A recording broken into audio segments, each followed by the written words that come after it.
Pagsisiwalat na meron umanong halos 1 bilyong pisong inilipat sa bank accounts ng isang opisyal ng COMELEC, ipinakita naman ng isang dating mababatas ang isang package.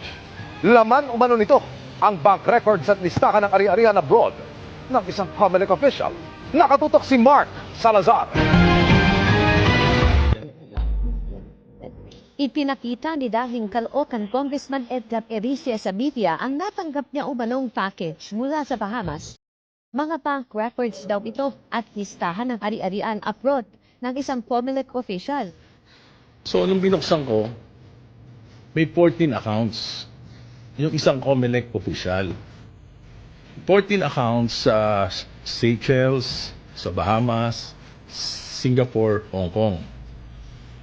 At I think China. Ngayon, itong 14 accounts nito, yung iba kasama niya o depositor niya, yung kanyang asawa. Ayaw ipasilip ni Ericia sa media ang sinasabi niyang bank records na magpapatunay umano ng bribery. Merong mga Miro officials from Korea naghulog ng pera. Nandito, pati mga pangalan. Tapos pinadala dun sa mga bangko. Natanggap. Ito detailed, hindi ko lang papakita yung pangalan, pero ganyan kakapal yan. Detailed. Detailed yan, pati